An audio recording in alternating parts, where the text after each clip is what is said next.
So Jas, could you tell us when you joined the RAF and what inspired you? So I joined the Royal Air Force on the 20th of August 1989, a day that's ingrained in my memory.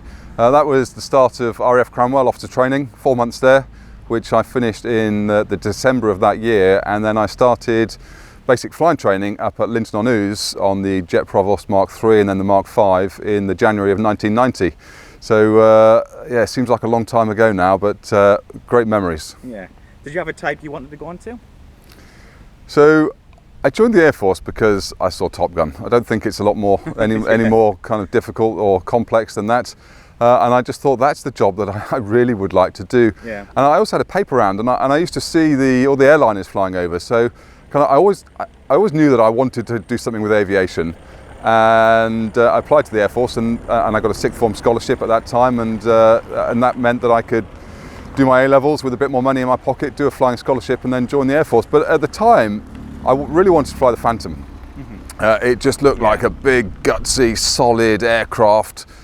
Did all sorts of stuff. I didn't really know too much about the Phantom. It was just its look at the time.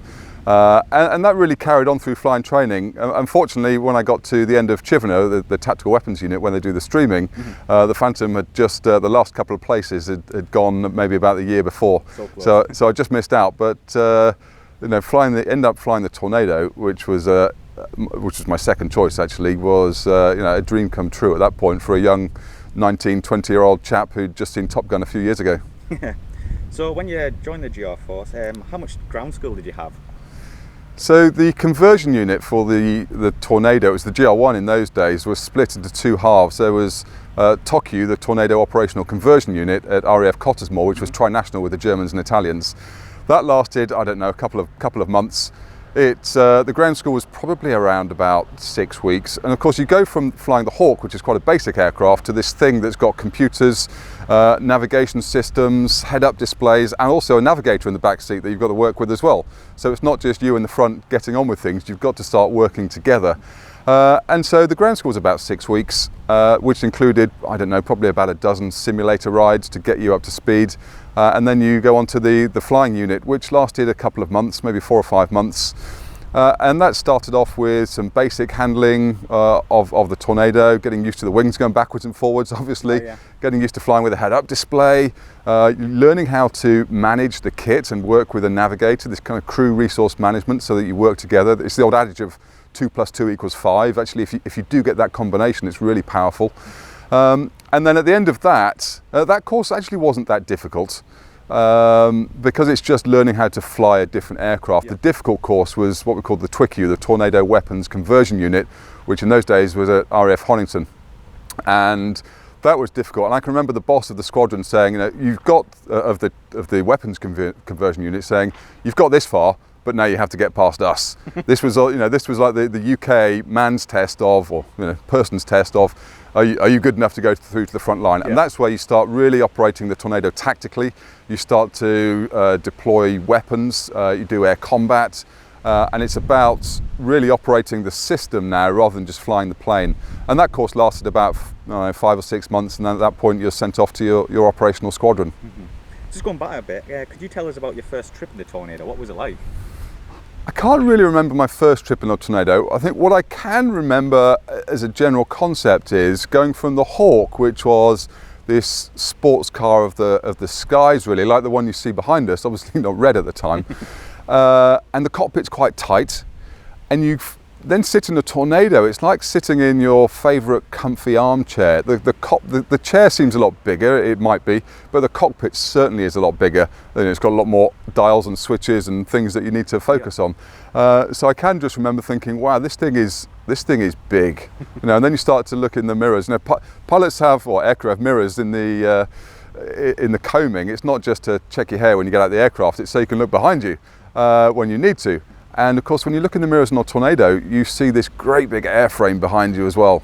And of course, the first time you use reheat is a pretty remarkable experience because you come from the Hawk, which obviously doesn't have it, and then you fly a clean Tornado, so no pylons, no weapons, no external fuel tanks. So it's quite a slippery aircraft, and you put the reheat on, and it really is a kick up the backside. Did you ever get to operate on like large exercises like Red Flag? Yeah, I've deployed on lots of large exercises. I flew the Tornado for the majority of my 25 years in the Air Force. And so during that time, lots of large exercises. I mean, the largest ones are probably the Red Flag Alaskas, the Red Flag in near Las Vegas, where you get up to 80 or 90 aircraft, frontline aircraft, combining your efforts to go and do a single coordinated mission. And the whole aim of Red Flag was to desensitize pilots for the first 10 missions, first 10 combat missions. I think they found, during historical studies that if a pilot survives his first 10 missions, then he's likely to survive, into the future. So they thought, well, let's do these first 10 missions in peacetime. And so it's incredibly stressful. It's probably more stressful than combat operations, actually, because as well as the sheer putting the packages together, you've got to do this in peacetime. Because there are peacetime lots of safety constraints. Those are there in combat operations as well, but there's certainly a focus on getting the whole thing done safely as well. And I can remember leading a Red Flag mission, and it's probably one of the pinnacles of of the missions that I led on the Tornado. So I'm now leading a mission of over 80 combat aircraft that we spent a whole day planning, that are going to go and do a coordinated attack into a large area just north of Las Vegas. And it's up to me to go and brief everyone on how we're going to do it. So you're in this big auditorium at the Nellis Air Force Base, and everyone's listening to me, and I'm the boss of that mission. And more than that, once you get airborne, things will go wrong. It doesn't go to plan.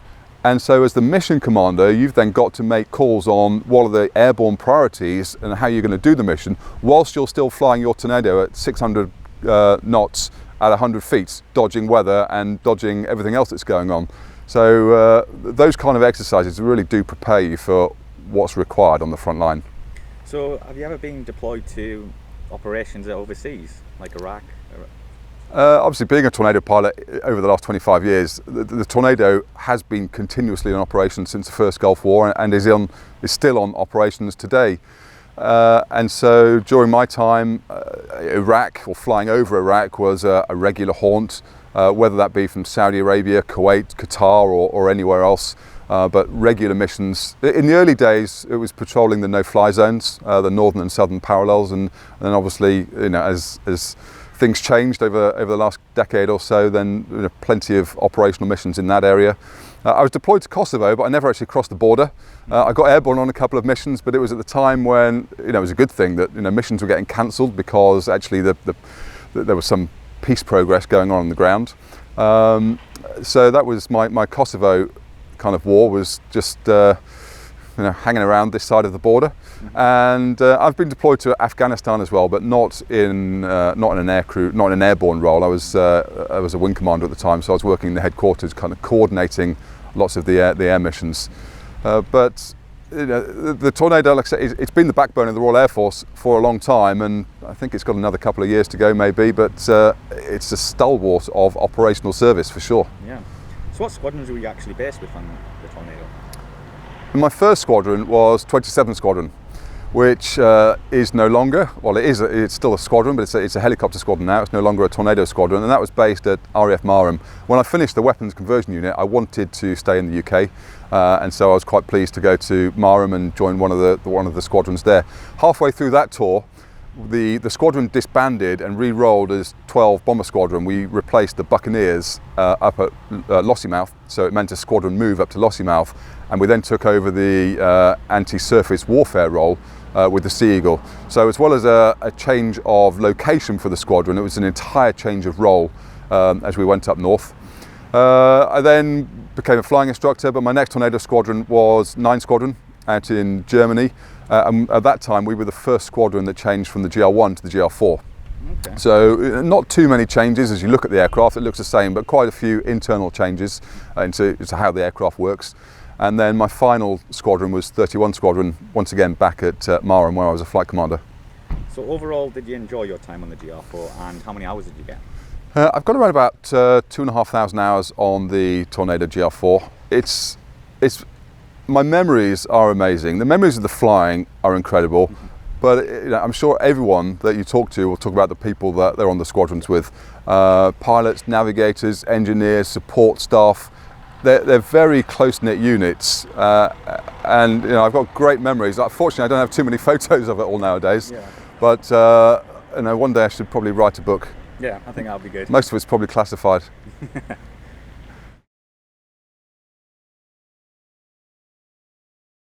So before the Red Arrows, you had a taste of display flying. Could you tell us about this? Yes, so when I was a flying instructor at Linton Arnews on the Tucano, I was desperate to get back to the front line, to be an instructor on the front line.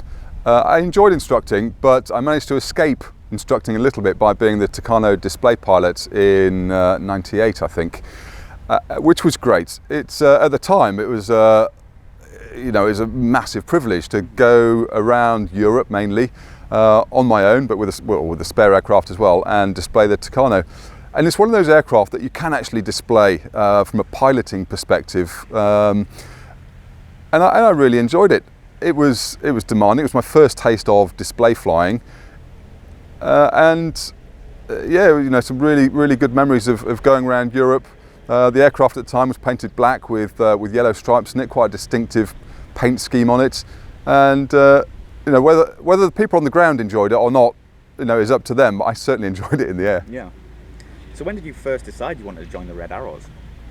I think being a pilot on the Red Arrows never really entered my mind. Certainly not when I was a fresh-faced 18-year-old wanting to join the Air Force and just dreaming of flying jets. Even once I was on the front line, being a pilot on the Red Arrows was pretty much way beyond all of my wildest dreams. Even when I was a display pilot on the Tucano, and I got to know a few of the guys in the team, it almost still seemed way too someone else's dream. And it was only after I'd gone back to the Tornado, after I'd been displaying the Tucano, that I kind of thought, well, actually, I've got the prerequisites now to at least apply. And to apply to join the team, you have to have a minimum of 1,500 hours. You need to be assessed as above average or better, and you need to be done at least one frontline tour. And I had those criteria, and I fancied doing it, and so I applied. And I didn't really think that the application would go anywhere. But it did, and I got shortlisted. The shortlist process, so around about 40 people apply for 3 places on the Red Arrows every year. That's whittled down to about 9, and then those final 9 are taken away to Cyprus for 1 week to spend some time with the team. And that's where it's the current team who choose the next crop of intake. And so there's a rotation of 3 pilots change every year. So you've pretty much always got 3 in their third year, 3 in their second year, and 3 newbies, FNGs as we call them. But yeah, I think even getting shortlisted was a dream come true. Yeah. And then once I was on the shortlist, you look around at the other guys that are, up for selection as well. And out of those 9 pilots, none of them will have failed anything in their lives. They're all at the top of their game, whether they're at the time flying Harriers, Jaguars, Tornadoes, or whatever. And you look around at the caliber of them, and you think, I really don't stand a chance. But my take on this was, I'm just going to be myself. There's an interview which is pretty much pass or fail. It's quite stressful because although you've got some hotshot pilots, if you like, none of them will have done an interview for a long time. And so the interview can actually be quite tense. They're just trying to dig under the surface to see what you like a bit. There's a flying test which is extremely tense. It lasts about 20 minutes long. It's pure stress, and it's pass or fail.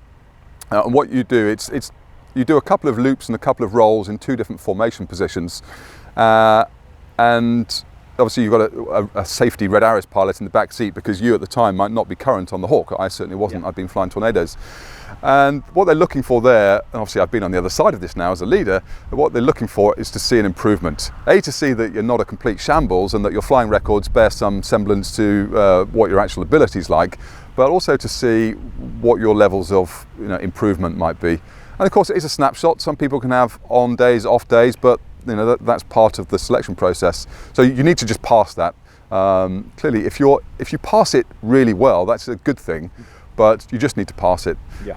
And then the final bit of the selection process is just spending time with the team, getting to know them, not in any ridiculous way where you have to cozy up to them and try and be best friends. It's just about being yourself, because what they want at the end of the day are people that they can get on with, people that they can trust, people that they know they can work with, people that they're going to trust their lives upon day in, day out. And of course that does happen on the front line as well.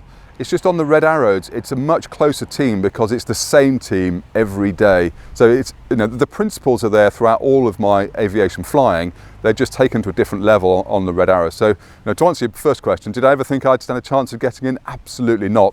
And when I got the call saying you're in, all my dreams come true. I can imagine. Just going back a bit, how many aircrew actually applied for the initial interview or test to go for the Red Arrows? So around about 40 people apply for those 3 places. And the criteria is quite stringent. So you need to have those 1,500 hours above average and be a frontline fast jet pilot. And it's not for everyone. Some people want to stay on the front line. They'd much rather do that or stay in the mainstream Air Force career structure, if you like. So for some people, it's just not their bent in life. For many, though, it is. And the selection process has been going for over 50 years, or since the Red Arrows have been going. Although I think it's improved in that time. And of course, you can't always take 3 Harrier pilots or 3 Tornado pilots or 3 Jaguar pilots. You kind of need to mix it up as well. But that, in my experience, just tends to happen naturally. So it's not a conscious decision that it just... No, the decision is which pilots do we want, and then you look at where they're from. And then if the Air Force manning structure have got a problem with that, they'd have let us, or let the Red Arrows know, and then you have a discussion about whether they are in fact the only ones that can do the job, or whether in fact there's some compromises can be made. But certainly every experience I've had of Red Arrow selection, we've got the pilots that we wanted, so no compromise was ever made with manning. It just happened that way. So can you remember what you did when you first got announced that you were going to be a Red Arrow pilot? So I was told I was going to be a Red Arrows pilot. So this was back in '99 when I applied to join the team, and the Air Force still had, they probably do, so have signals that go out. And so I knew that the signal would come out, which is a electronic email, if you like, in those days, that would tell us who had and who hadn't got in. And I knew it was going to be something like 2 o'clock on that day. And my boss, I was based out in Germany at the time, he was at a meeting, and I knew this 2 o'clock deadline had passed, and I still hadn't heard anything, and 3 o'clock had passed and he still wasn't back from the meeting, and I'm like, oh my God, I had a text from somebody saying, well done, mate. And I was like, I don't know what you're on about. So I phoned up the Air Force manning people who post you to places, and I asked them, what's going on? And he said, I can't tell you, Jace, it's up to your boss, but I can tell you I'm not going to be posting you to another Tornado squadron for a while. So I kind of knew, but I was still waiting for the blessing from my boss. And it wasn't until about 5 o'clock that he got back in, and by that time he knew that I kind of knew. So he just showed me the signal, said well done, and I went home, had a few German beers that night. I can imagine.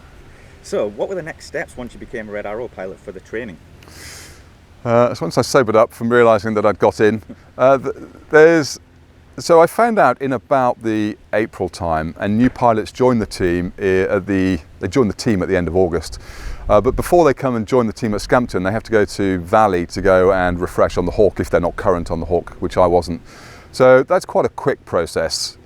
It's, I don't know, there's about a week of ground school, a couple of sims, and then maybe a dozen trips, if that, some general handling, instrument flying, some basic navigation stuff just to get you back up to speed. Then you come to the Red Arrows, but once again, before you actually join the team, you do some trips with the Central Flying School, because of the way the Red Arrows operate the Hawk isn't the same as the way that the instructors at Valley might use it. This is more like a frontline Hawk squadron, if you like, okay, if you could categorise it that way. And just the nature of the environment that the Red Arrows operate in, close to the ground, at airfields with lots of public, there are some safety procedures that you need to go through with the Central Flying School. It's only about 3 trips, but it's just to get you up to speed on some differences in the way the Red Arrows operate. And then you spend the next month with the team just sitting in the back seat of their transits and their displays, learning by osmosis really. Yeah. And at that point you're just sitting in the back thinking, I'm never going to be able to do this. This is just crazily above my ability and capacity. And then the positions for the next year are announced in about the September time, and at that point then the training starts and you start training in your position to learn the next year's display. What position were you posted at? So initially I was posted to Red 2.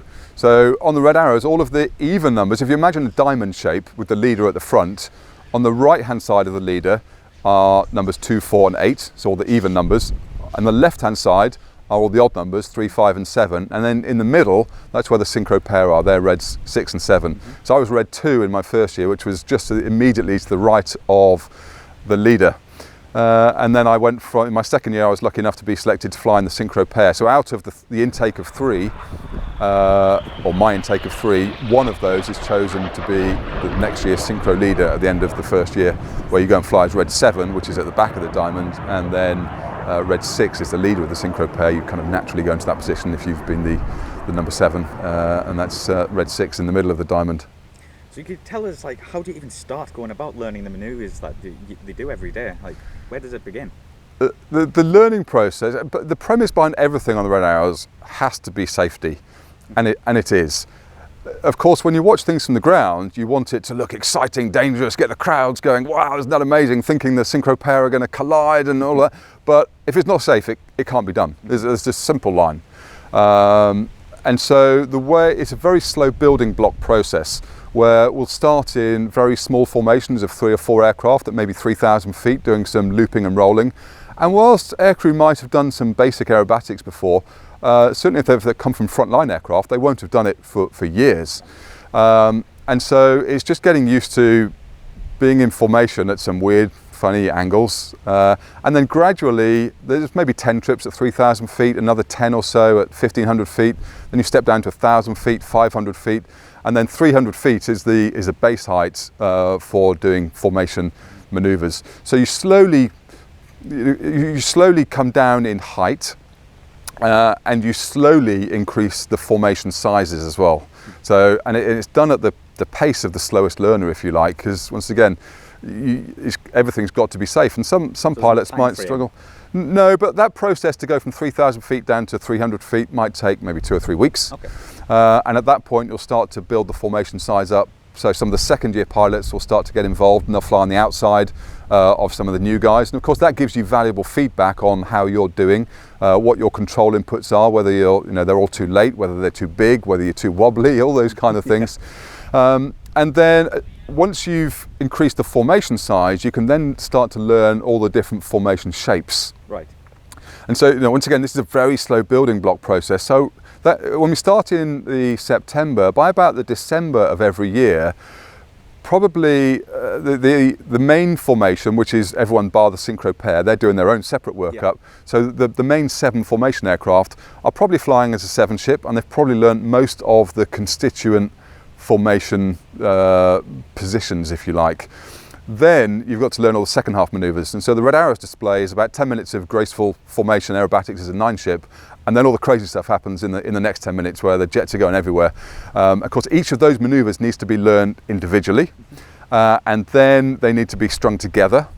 And then once you've learned all that, you then need to learn what might happen if an aircraft is missing in the formation, because there are no spare pilots. There are only 9 pilots.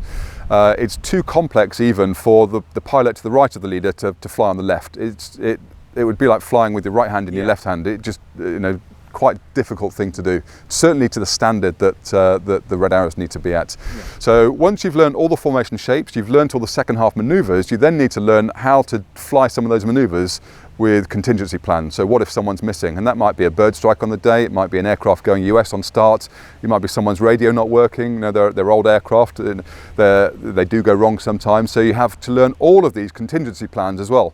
And they need to be able to be sprung into your brain in an instant, because you might be in the middle of a display, someone might hit a bird, they'll get out of the formation safely, but then the show doesn't stop, the show needs to carry on, but it needs to carry on safely, but it's completely different because red 4, 5, 7 might not be there. So how do you do that? And you can't just go through a whole rebrief in the air. The leader would just say, we're flying a 4-out show, that's all he needs to say, and everyone then knows what will be different, what safety critical bits will be different, what radio calls will be different, what smoke plan will be different, some of the shapes might change. The leader literally needs to say one thing, and he knows that everyone else will know what to do.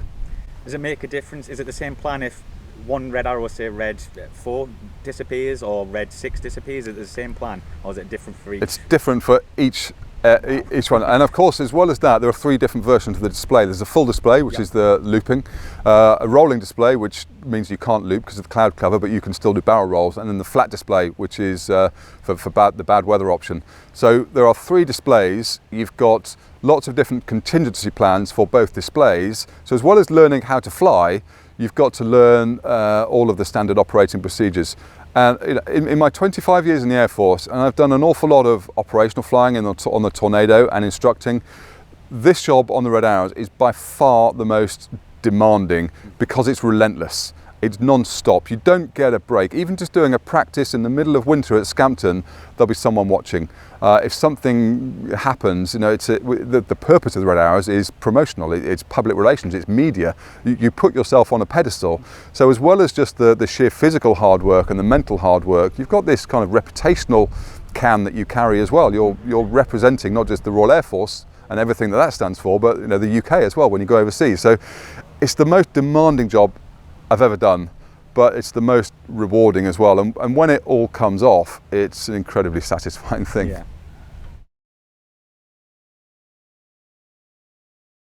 So in about this Easter time of every year, the Red Arrows deployed, certainly in my time, they deployed to Akrotiri for about 8 weeks.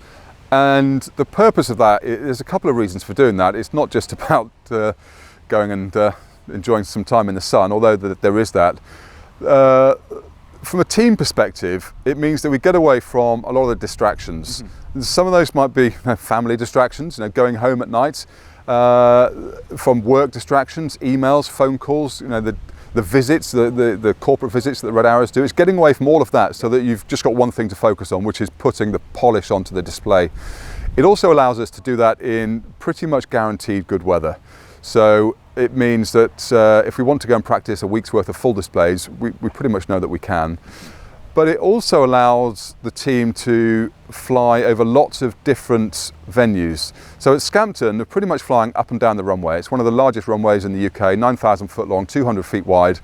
It's a great anchor piece in the ground to orientate the display on, and you need that when you're learning things. However, the majority of the displays the Red Arrows do around the season aren't up and down runways, so you need to get used to doing it over non-airfield sites.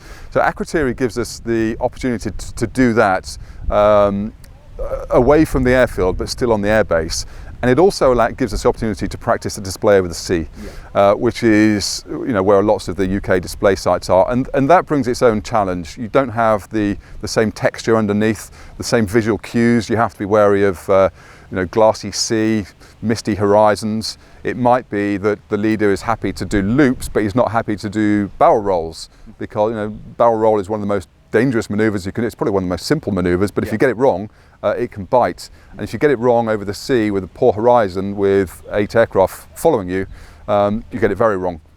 So it allows the team to practice in all of those environments, and it allows the team to, and not just the pilots here, the engineers as well, and the support team, the whole team, to really get together such that when the Air Marshal, as it was, comes out, the CNC comes out and says, hopefully, yes, you're good enough.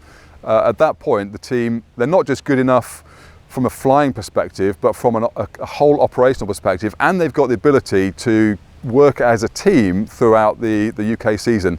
Because what the public see is clearly the Red Arrows at an air show, and hopefully it looks amazing, but the Red Arrows might have 2 or 3 displays to do that day, or 5 or 6 that weekend, which will involve massive logistics, very long days sometimes. Then you throw in some aircraft going US in there, and you need to be able to operate as an extremely well-oiled machine, which it continues to do. Yeah.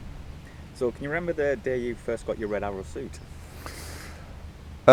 So when you first get your Red Arrow suit, the Air Marshal will say, congratulations, you are now safe enough and you meet the standard required to represent the Royal Air Force. I mean, that's a pretty powerful comment in its own right. He then says, congratulations, off you go, get into your red flying suit. So at that point we go, put our red flying suits on, toast our success with a glass of bubbly, celebrate for an evening, have a day or 2 off, and then it starts straight away. And I can remember all the old guys on the team, or the guys with more experience than me, saying, when you get into a plane in a red flying suit, it's very different. And it's the things that out of the corner of your eye that are different. So when you go flying and you put your G-pants and your life jacket on, you're just used to seeing a green flying suit there. You take it for granted. You see flashes of red around the cockpit, and it might sound ridiculous, but it really does catch your eye, and you kind of have to pinch yourself to go, I'm actually wearing a red flying suit, and you really feel as though you've deserved it. And it's also at that point that the engineers put their blue flying suits on, so that they're called the blues. So it's a whole team thing. The team transforms from this thing that's been working up to reach a certain standard, and then there's a clear defined point. When that happens, we put a red flying suit on, the blues put their blues on, and the whole team knows that we deserve this, and we're proud to wear it. But it is strange. Yeah. So, can you remember your first public display? So the first public display was at Southend. So Southend 2000. It was kind of an overcast, typical day at Southend, probably in late May, and I can't remember too much about the display because it's a big thing, clearly. But you've been practicing for this thing, to do these displays for the last 6 months or so. And once you get into the cockpit, you put your flying suit on, you start up. Certainly, I can't talk for anyone else, but I enter a mode there where when the canopy comes down, I'm now in my friendly, familiar environment. All the hustle and bustle that's been going on outside, whether it's some press release or interviews or even thinking about your first display, that stops when the canopy comes down. And there's a job to do at that point. And my view is I'm completely focused on the job in hand. And of course, in my first year, my job is really to be as stable as I could next to the leader, lining up my references. My job wasn't to look out and see how many people are enjoying what's going on or what the weather is. My job is to stick next to the leader like glue in wherever I need to be, and just do the job. And it goes in a heartbeat. I mean, the display only lasts 22 or 23 minutes. And you come out of a bit of a sweaty mess. Of course, you then debrief it. Debriefing is a really powerful thing on the Red Arrows. With all the change that goes on, it's the most powerful tool they have that drives their continued world-class performance. And it's quite critical. It's very open. It's very objective. It's all based on honesty. It's based on people admitting their own mistakes. It's part of this kind of high-performance team culture. And they don't always get it right. Every now and then we need to recalibrate about how we're doing things, but the ability to learn as a team is the thing that really drives performance on the Red Arrows. So your 3 years with the team then, did you have a favourite position over them years? Well, I was lucky enough to be selected to fly in the synchro pair, which I think most pilots, when they join the Red Arrows, they probably want to go and fly in that. And I was lucky enough to be selected, and I think flying with Red 6 which is the leader of the synchro pair, was probably the most satisfying of my 3 positions in the first year, because you're leading the rear section on all of the transits. So there's a lot more to think about as you're going from A to B. Of course, there's lots of that as you're flying around the world in the Reds. But then when it comes to the display, you're doing some of the more exciting flying, but you're also coordinating the second half of the display with the leader. So there's quite a lot to think about and to factor in, because no display is the same. Even if you fly at Southend on a Wednesday and then fly again there the next day on a Thursday, the wind will be different, the sun position will be different, the lighting will be different, and so every display is different. So Red 6 was probably my favourite position, yeah. So on my 3 years on the Reds, I think we probably did around about 250 displays. I was lucky enough to go overseas, not just throughout Europe, but out through the Middle East and the Far East, as well as across to North America as well. A fantastic time, great memories, but really hard work. So you enjoyed it then, obviously. It's the stuff of boyhood dreams, being on the Red Arrows, and I was lucky enough to get to that point. And I think there is an element of luck involved in all of this. Clearly you've got to be the right kind of person with the right kind of credentials and background and experience. There's an element of timing and luck in all of these things as well, about being in the right place, the right person at the right time, and then lots of hard work, lots of early nights, early mornings, sleepless nights wondering about whether I'm ever going to be able to be as good as everyone else, and then you are, and everything works out fine.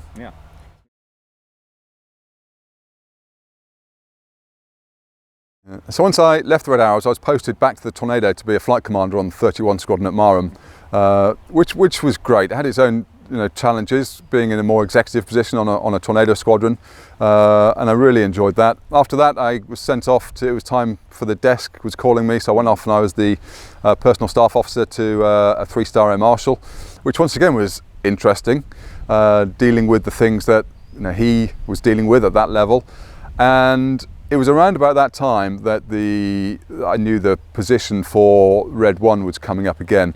And you can only be the leader of the Red Arrows if you've been on the team before, which is down to a fact that it's a very bespoke thing that you're trying to do. Only one person was posted in as the leader, having not done it before. And after a few months, he basically said, I don't think I'm the person to be doing that. He was a pretty good pilot, because he then subsequently went on to be a Harrier Squadron Commander and Chief of the Air Staff. I won't say who he is, but he recognised that actually you need to have been on the team to do this stuff. Yeah. And so my name was put forward. The pool is already smallish anyway. There's normally only around about 4 to 6 people that have been on the team, that are still in the Air Force, that are available to do the job. That was shortlisted down to 2, which was an interview with the Air Officer Commanding at the time. And obviously the flying bit is taken for granted, so there's no flying test, it's just down to the interview. They probably look at your records as well. And I got the phone call saying, that's it. In fact, I was told by the Air Marshal I was working for at the time, he got me into the office and he just said, "You're fired."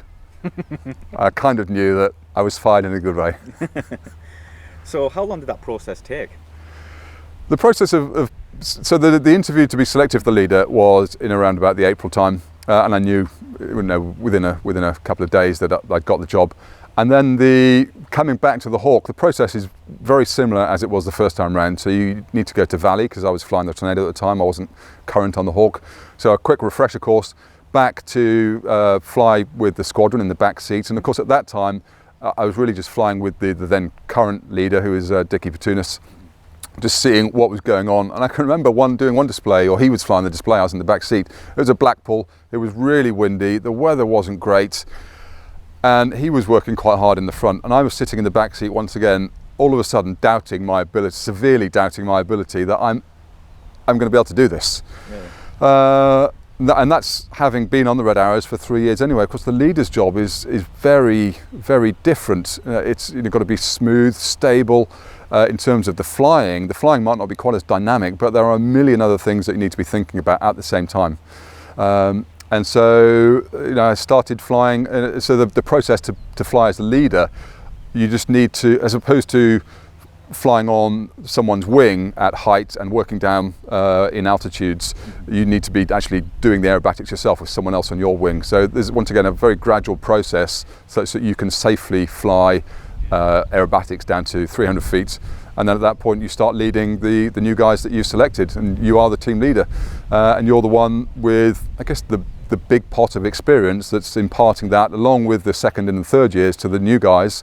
But of course in your first year as leader, you're on this pretty big learning curve yourself, and it's not just about is the team going to be ready. It always is, but there's always concerns. Are we going to be ready on time? But you've also got to design the display. What are you going to display this year? How's it going to be different? It doesn't have to be different. There are only so many things that you can do with 9 aircraft. Most of them have been done before. Every leader probably wants to put their own slant on things, do things slightly differently, but the format hasn't changed in over 50 years in terms of a first half altogether and a second half a bit more dynamic flying. But I wanted to put a few new manoeuvres in, change some shapes around, change a bit of the flow of the display, and that's got nothing to do with saying that the previous leaders had done it all wrong. It's just that I want to do it slightly differently. And so you're thinking about how are we going to put the display together? That is a conversation with the team here. Although I used to say I've got 51% of the vote on this, and what you do with 49% is up to you.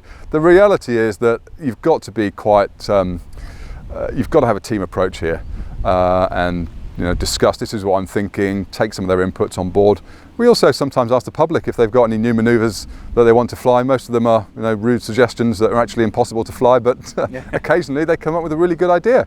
And then we start to put a safety case together about how we might actually make that a manoeuvre that looks good and is safe to fly. So it's not a one-man band, you do as I say, that's it, you listen to everybody in the team. Each leader's got their own style. My style is I want to have a more collegiate team behind me. There are times, however, when you've got to be the boss. You've got to make a decision. That might be disciplinary, it might be something to do with flying.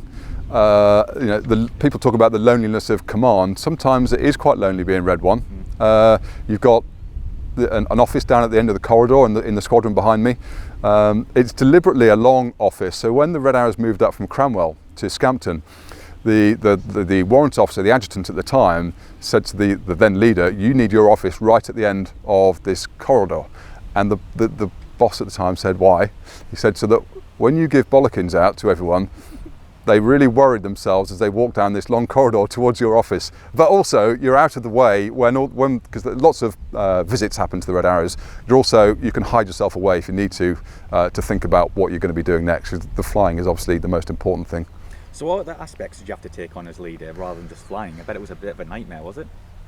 Well, the squadron's a bit different nowadays, but in my day, the leader, Red 1, was also the squadron commander. So the same as any squadron commander, you're in charge of 100 or so men and women that make up the entire team. And all of that comes under your responsibility. So the flying is one bit, and this is where it's a bit different from being any other squadron commander, because if I don't fly, none of the other people in the squadron fly. So you've got to fly on every mission, if you like. And you've also got to run a squadron, whether that be administrative, engineering, logistics, visits, high-profile speeches. There's lots of all the normal humdrum of being a squadron commander, plus then some other bits, that are pertinent to the Red Arrows. Of course, we're not being deployed away to Iraq, Afghanistan, or far-flung places like other frontline commands are. So they have different concerns. But it's a full-time job for sure. Yeah. So can you tell us any manoeuvres you created in the 3 years as leader? I created a couple of manoeuvres. I think some of them they still fly. The favourite one that I created was I kind of got a bit fed up with everyone else on the team having fun, throwing their aircraft around, and I'm this big stable platform out the front. So I created a manoeuvre called the Infinity Break, where 7 aircraft point towards the crowd, and then me, the aircraft in the middle, basically pull out and do this two loops around either side of the formation. So as you look at it head on, it looks a bit like an infinity sign. If you put a bit of creative license in there as well. And then at the end of that manoeuvre, there's a big bomb burst. So I created that manoeuvre. They still fly that today. Another one, the Python roll. So I quite like the shape of a barrel roll, but when you view it from the display line, it looks quite flat. The aircraft go up, they roll and come back down. But when you look at it head on, you see the big swirl in the sky. And I was thinking, how can I get that swirl? So what I did, I came in on the crowd 45. So I'm pointing at the crowd and did a barrel roll towards the crowd and another barrel roll away from the crowd on the other 45 going away. So the aim of that manoeuvre is so that you can see the swirl of the barrel roll. We call it the Python because the smoke's on it. It looks like a long snake. They still fly that one today. Yeah, it's a brilliant one, of my favourites as well. Yeah. So could you run us briefly through a briefing and a debriefing? So the cycle for every mission or every display is the same, and it's done like that deliberately so that you can go from meeting hundreds of thousands of people at an air show or an interview or whatever it might be, to the time is now to do the Red Arrows flying job. So there's always a brief beforehand. The brief lasts around about 15 minutes.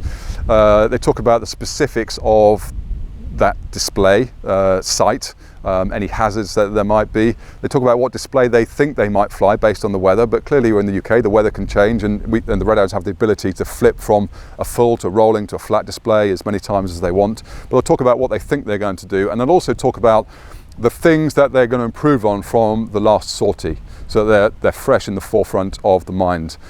Then they'll go and walk out to the jets. The startup sequence is pretty much always the same, so there'll be a set time, and it's to the minute. So it'll be the check-in will be at minute 8, and you literally look at your watch, and at minute 8, the leader will say red check, 2, 3, 4, 5, 6, 7, 8, 9. You check out the radios. He'll then call us all to start the engines. So you're going through the same procedure every time, which definitely helps. It gets you in the right mindset. Taxiing out to the airfield isn't just like taxiing out in a Tornado as you're going on a 4-ship mission, because it's part of the show. People are watching. It's got to be smart. It's got to be right. And so from the moment that you leave the brief, you are on display. Of course, you then line up on the runway, depending on what kind of takeoff they're doing, whether you're going straight into a display, you'll do a display takeoff, which allows the aircraft to join up into a diamond shape immediately after, or if you're just doing it on a transit takeoff to go and fly somewhere else, or to go and hold before you go and do the display, you might take off differently. So the takeoff is different for each scenario as well. And then, of course, as you're running into the display, it's only at that point where the leader will have a look at the actual weather conditions that he or she is facing. And then he'll say, we're going to start the display full, which gets acknowledged, and then everyone then puts the full display cassette into their brain, and this is where we're going to start the this particular show. Wow, it's a lot to take in. Yeah. So a lot of us here at the air shows, the leader speaking, and some of the words sound funny. Can you explain these to us? So pilots talk in short, sharp sentences and spurts of information. And that's not just because they've watched Top Gun 10,000 times. It's because in this environment, it's the most effective way of communicating with each other. So it's short, sharp bursts of information that might seem abrupt or strange to if anyone's listening, but we know what they mean, and no words are wasted. And sometimes they might sound a little bit energetic, like the pilots are pumped up. But if you imagine, you're flying these aircraft, you're pulling 9G, you're doing a display, you've got to put that game face on, if you like, every time you go and do this. It might be the second or third display of the day.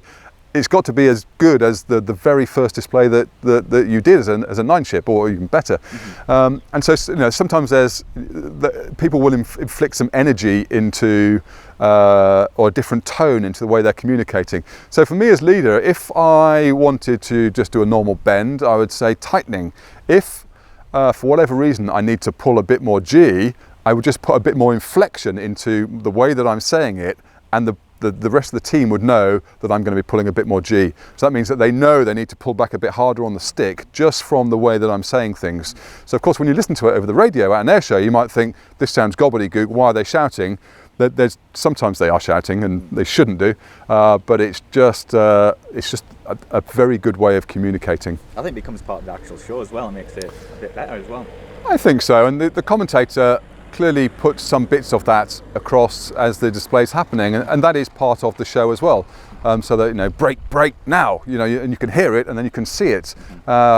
Gives you the feeling that you're in the cockpit, that you're part of the display with the team. The pilots, when they're flying, aren't going to talk to the crowd themselves, but just by listening in and transmitting some of that stuff, it all of a sudden becomes quite personal. Yeah. And the aim of the Red Arrows is PR. It's about engaging with people, and it just helps with that process.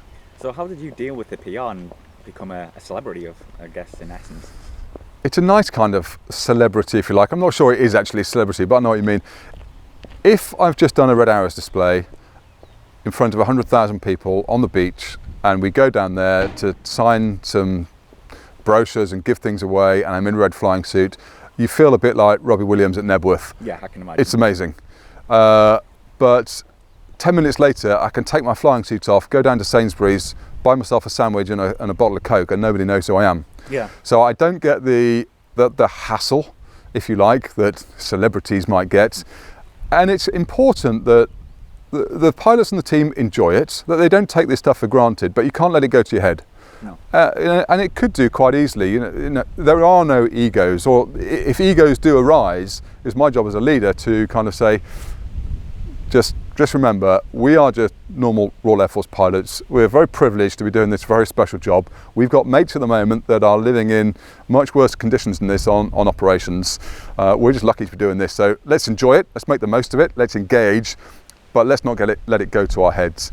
And so it's a nice kind of fame, if you like. You can turn it on and off very quickly. And the important thing here is it's the Red Arrows that are famous. Yeah. I'm not famous. People who follow the Red Arrows might know that I was one of the leaders, but I don't walk down the street and get mobbed by fans. So no going to your sadly. in your red suit. My red suit is locked up firmly somewhere at home.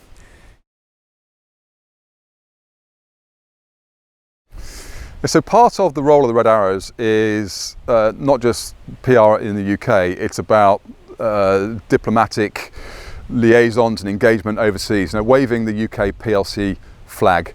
And in my time on the Red Arrows, that involved tours out to the Middle East and the Far East. So the usual Far East display was Langkawi, so a beautiful island off the coast of Malaysia. But on the way there, you can do tours through Dubai, the Dubai Air Show mainly, but then also out through India and do some defence engagement in those kind of places. When I was on the team first time, we went out to the States. So that was when we went out to Toronto to go and do the Toronto Air Show. That in itself is a very demanding trip to do, as 11 aircraft going across with some spares. We can't do in-flight refueling with these kind of aircraft, so you have to do small hops. So it means you have to go via Greenland, and the weather up there can be pretty unpredictable. Mm-hmm. There's nowhere else to land, so if something happens on the runway, you have to land at that place or eject. And so it brings with it a whole level of concerns and planning over getting there that you don't normally have. Yeah. And then when I was leader as well, I was fortunate enough once again to go out to the Far East and again across to the States. This time we went to Quebec and down to New York and did a display in front of the Statue of Liberty, which was pretty amazing. So and nowadays the Red Arrows have taken this defence, or the Air Force has taken this defence engagement even further. So last year they went out to China and engaged with not millions of people but billions of people as part of UK trade, investment, Great Britain PLC campaigns. And so the Red Arrows are not just an asset to the Air Force here, they're a national asset as well, and they're being used that way finally, which I think is a really good thing. Yeah. So going back to USA, how did the American public see you, and how did the other team see you as well? The other team, so when I was leading the Red Arrows, we went to Quebec, so it was the 400th celebrations of Quebec. So at that display, the Snowbirds were there, which are the Canadian display team, the American Thunderbirds, the Air Force team, and the Blue Angels, the US Navy team. So there was a bit of competitiveness, if you like, but we all went flying with each other and some practices. I was fortunate enough to go flying in the back seat of one of the Blue Angels F-18s, which they do things, a lot of it's the same, but some of it's different. So there was this kind of cross-fertilisation of knowledge and ideas. It's not really competitive though, because I would imagine most Canadians are going to think the Snowbirds are the best, and Brits will think that Red Arrows are the best, and likewise. So it's not that competitive, but of course the pressure is on. Doing a display in front of 500,000 people at Southport or somewhere is easy. Doing a display where you've got another professional display team watching you, that's the display that you want to get right. So there's this professional pride that the whole team has, and you try to, if it's possible, up your game a little bit. In terms of how the American public take it, they're just whooping and roaring and high-fiving. They love the fact that we have colour coming out the back of our jets, because all of their display teams just have white smoke. So the fact that we have red, white and blue, of course they thought it was for them, until we reminded them that it's not, it's for us. And the displays that we do is very different from certainly the American display teams. Yeah. So it's similar to the Snowbirds, but they're more of they are a demonstration team, but they fly frontline fast jets, whereas we do more of an aerobatic display, certainly the second half of the display. So that's something that they hadn't really seen before. Yeah. And perhaps one of the highlights of that tour was we did a display just downstream over the Hudson River for the financial district at Wall Street. That was what it was there for. ICAP sponsored it. And after that I said, can I go and do a fly past of the Statue of Liberty with red, white and blue smoke? And I managed to, in the end, get permission from the First Deputy Mayor, from the FAA, from the Harbour Master, from the airport owner at Newark, JFK and LaGuardia. And it was one of the highlights of my career. The thing I've ever done is leading the Red Arrows, red, white and blue smoke, past the Statue of Liberty at 300 feet, thinking, I'm sure I should be arrested for doing this. But we didn't. We did another photo shoot on the way back and got some great pictures and great memories. Burnt in your brain now, I think. Yeah, it's great. So could you tell us a bit about the Blues? Each red is assigned a circus, is it called? Yeah, so the Blues are the non-pilots, if you like, which include all of the support aspects that you need for the Red Arrows to tick. And then out of the engineers, 10 of them are selected to be what we call the circus. And their job is, it's a mix of different trades and a photographer, a cameraman, because everything needs to be filmed when we do a display. And what they do is they fly in the back seat of the aircraft when we fly from A to B on our transit. So they don't fly in displays, but they do fly around. And there's a couple of reasons. One is so that when we get out of the aircraft, we don't need to turn the aircraft, fix the oils, fill it with petrol ourselves. We've got our maintenance team on hand. They do that, which means that we can focus on our job in hand. But it also means if there are if any of the aircraft break, we've got a complete mix of trades. We carry some spares with us as well, such that we stand as good a chance as we can of actually fixing the aircraft, so we can go and get 9 aircraft to do the display. Yeah. And it's they're chosen from the pool, the 100 or so pool of engineers, and it's a privilege for them to go and do that. Most of the engineers want to do it, not all, but they have to go through the same aviation medical training, aircrew medicals, because they're flying in a fast jet, and they probably do, I don't know, 60 or so hours every year in the back of a jet. We also do a first half display with them in the back seat. Towards the end of our time out in Cyprus, it's almost a bit of a, this is what a display is like. We can't do the whole second half because there's too much G involved for them to, it's not the right environment to be doing that, but during the first half of the display there's normally no more than about 4 or 5 G. So we put them through a first half of the display and they can experience what their pilot's like, and you get a really close bond with your circus. I remember in my first year on the team, I had a sergeant in the back seat, Charlie, and he was just life and soul of the party. He'd tell me all about what he and the boys were getting up to, and it's somebody you get a bond with. It's different than a navigator in a Tornado where you've got this working relationship. It's almost more of a social relationship, because you're on this boring transit from A to B and it's someone to talk to. And I had Kurt was my backseater circus in my second and third year, and then when I was the leader certainly in my time had the junior engineering officer as the person in their back seat. So that allowed, if any decisions needed to be made on aircraft diverting, what spares are, what trade cover we need, how we might park at an airfield, it meant that rather than having a dialogue over the radio, I could just have an in-cockpit dialogue with the engineering officer about what we were going to do, and then get on and do it. Brilliant. So overall, did you enjoy your time, and can you kind of sum up your time as leader? It's difficult to sum up what being on the Red Arrows is like, because when you're doing it, it's just a job. There's this initial, elation about being selected to do your dream job. Then there's this kind of sheer panic that sets in about, am I ever going to be good enough to do it? Then you get the sleepless nights of thinking, where the reality strikes, and it's just hard work and you're tired, and it's a grind to get to the standard you need to get to. When you end up doing it, clearly it's all good times, but it goes past in a flash. The summer season just goes by, and then it all starts again. And then before too long, it's the end of your third year, and by that time I was ready to leave. It's not that if somebody said, did you want to stay, I would have probably said yes, but actually I was ready to go.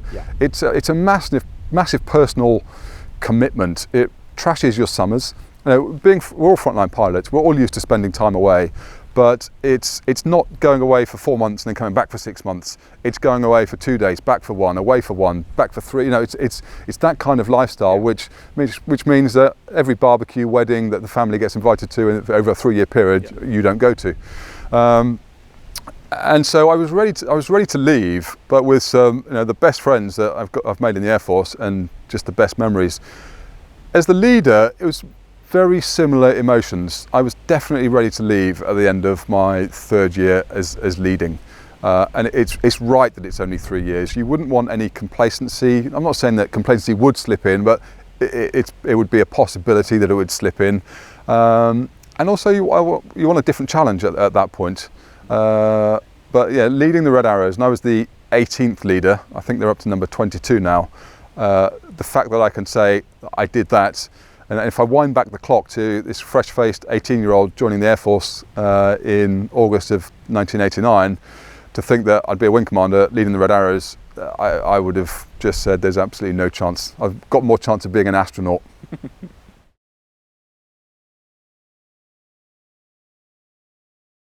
When I left the Red Arrows, I was selected to go and do a senior staff course out in Australia, which was quite nice. And then I deployed off to Afghanistan in an air advisor role, which, what's going was really interesting. And whatever people's thoughts about the conflict out there, it was about people trying to do the best that they can in some very difficult circumstances. So advising on how to employ air power, and that was back into the cut and thrust frontline Air Force duties. I then worked in the Ministry of Defence for a couple of years, which was interesting. It wasn't working in the MOD that made me decide that I wanted to leave the Air Force, but I reached a time where I thought I've done everything that I wanted to. I've flown fast jets, I've instructed on fast jets, I've done the Red Arrows, I've done combat operations, and I just fancied doing something a bit different. So I left, and I ended up working with a colleague of mine that I was on Red Arrows with, actually, Justin Hughes, at a company called Mission Excellence, which was a high performance consultancy. So how to apply some of the lessons from the military and the Red Arrows about high performance teams and leadership and teamwork to business. So that was really interesting for a couple of years, and I now work for a company, or partner in a company called Moonjet Group, where we sell airliners, private jets, turboprops and helicopters. And I've also got some, we're just growing the business at the moment, so my role is the Chief Operating Officer. We've just got an ex-Jaguar pilot working for us out in Las Vegas, another Jag pilot working for us in Monaco, and my business partner works up in Newcastle. So that in itself it's a very different job, but everything that my 30 or so years to this date of employment, most of it in the Air Force, have given me, all of those skills are so transferable to what I'm doing now. And at the moment we remarket over $500 million worth of aircraft on behalf of our clients worldwide. So selling those and acting on behalf of our clients is a full-time job at the moment. Yeah. And where can we find that? Is there a website for this? So that's the company's called Moonjet Group. So it's moonjetgroup.com. And if anyone wants to buy an aircraft, or indeed if they want to sell an aircraft, or if they want us to sell an aircraft on their behalf, then I'd be delighted for that.